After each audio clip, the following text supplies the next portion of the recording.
For me, being or wanting to be involved with interiors wasn't a typical profession choice within my background. I come from Barbadian parentage, and most professions that your parents wanted you to be involved in were either being a lawyer, a doctor, or an engineer. When I first told my mom that I wanted to be an interior designer, she sort of had this very sort of serious, introspective look on her face. And she sort of sat there for a while and she just sort of asked me, how are you gonna make money doing that? How are you gonna support a family? Not that supportive, but in time, I think she came around to seeing sort of the passion and the joy that being involved in the profession gave me. But I think what my background did allow me as a child of immigrants is to sort of understand one's place in the spaces that we occupy and how you sort of have to bridge the gap between almost two worlds. Being from a minority group, I have always been aware of my distinct difference and oftentimes have found myself in environments where I have been the only one that looks like me.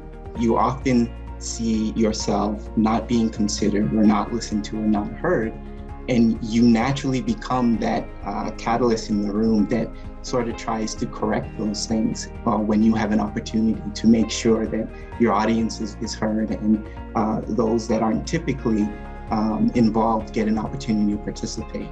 While statements and commitments are great starting points for conversations around impacting change, it's more important to really understand how we are looking at embedding equity structurally into our businesses, into how we operate, into our organizational cultures.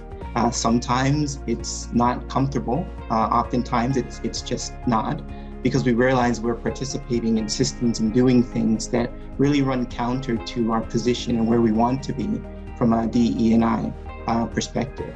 But we have to do the work internally so that we can then create strategic positions that externally impact where we are from an equity perspective.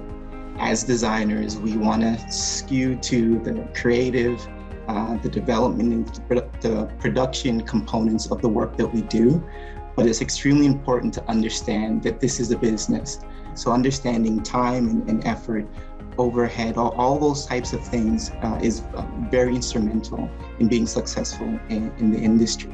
The most gratifying part of being an interior designer is that I get to really influence the quality of life that humanity experiences on a broad scale. But more specifically, you begin to understand the needs across the spectrum of human difference, that we can actually really create opportunities that meet specific needs in ways that are extremely meaningful.